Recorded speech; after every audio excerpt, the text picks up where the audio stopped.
अच्छा दिखने वाला इंसान हमेशा अच्छा नहीं होता। कल्पना एक मध्यम वर्गीय परिवार से थी जिसने अपनी स्नातक की पढ़ाई पूरी कर ली थी और अब वो अपने घर पर ही छोटे बच्चों को ट्यूशन पढ़ाती थी। कल्पना का रंग गोरा था और वह दिखने में बिल्कुल गुड़िया की तरह थी। कल्पना के माता पिता उसकी शादी के लिए एक लड़के की तलाश कर रहे थे। तभी कल्पना के मामा एक लड़के के बारे में बताते हैं। वो कहते हैं कि लड़का का नाम राहुल है। वह किसी कंपनी में मैनेजर के पद पर है और महीने के 70,000 कमाता है। कल्पना के माता पिता ने लड़के की फ़ोटो देखी तो उन्हें लड़का पसंद आ गया। जब कल्पना की मां ने कल्पना को लड़के की तस्वीर दिखाई तो कल्पना ने कहा, जब आप दोनों को लड़का पसंद है तो मुझे भी पसंद है। अब लड़का और लड़की वालों के परिवार ने मिलकर शादी की तारीख तय कर दी। कल्पना के माता पिता बहुत खुश थे कि उनकी बेटी की शादी एक अच्छे घर में हो रही है। पूरे धूमधाम से कल्पना की शादी हो गई। अब कल्पना अपने बचपन के घर को छोड़कर एक नए घर चली गई। कुछ दिन तो कल्पना को अपने माता पिता और अपने परिवार की बहुत याद आई। कल्पना की शादी के अब महीने बीत गए थे। अब उसके पति राहुल पहले जैसे व्यवहार कल्पना के साथ नहीं करते थे। कल्पना से वो चिड़ा चिड़ा सा रहता था। राहुल अब न पहले जैसा कल्पना को प्यार करता और ना ही उसकी बातों को मानता। कल्पना को समझ नहीं आ रहा था कि वो अब क्या करे। वो बस रोक कर अपने दर्द को कम करने की कोशिश करती रहती थी। एक दिन कल्पना को पता चला कि राहुल सिगरेट पीने के बहाने छत पे जाता और किसी लड़की से बातें करता है।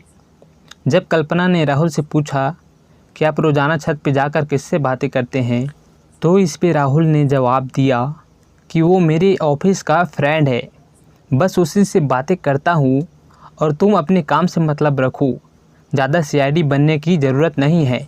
होली का दिन था। राहुल के कुछ दोस्त उसके घर आए थे। सभी ने घर पर पार्टी किया।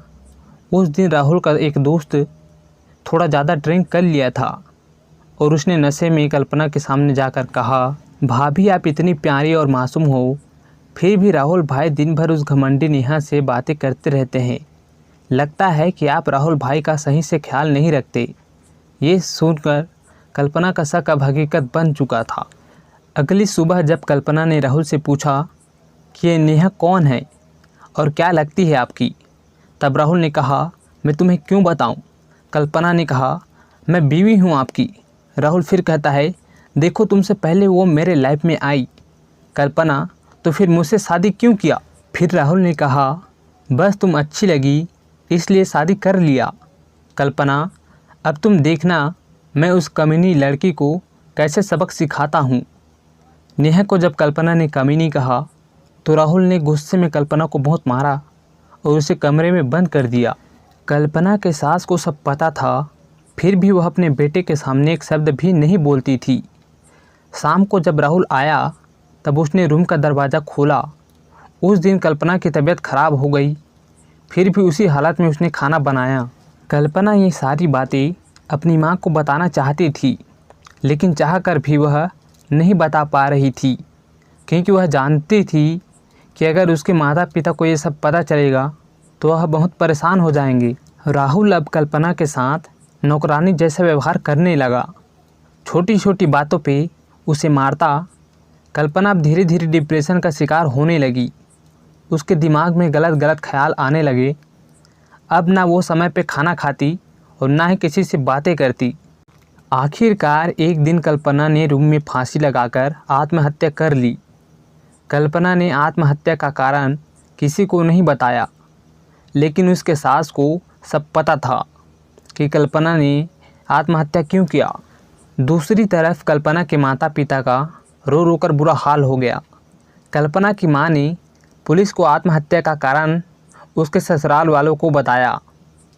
पुलिस राहुल और उसके माता पिता को ले गए, लेकिन पैसों के दम पर कुछ ही दिनों में राहुल और उसके माता पिता जेल से छूट गए। दोस्तों, इसीलिए जीवन में अक्सर अच्छा दिखने वाला इंसान हमेशा अच्छा नहीं होता। उसके अंदर कहीं ना कहीं बुराई छुपी हुई होती है और वही बुराई किसी की ज़िंदगी को बर्बाद कर देती है। कुछ ऐसा ही कल्पना के साथ भी हुआ।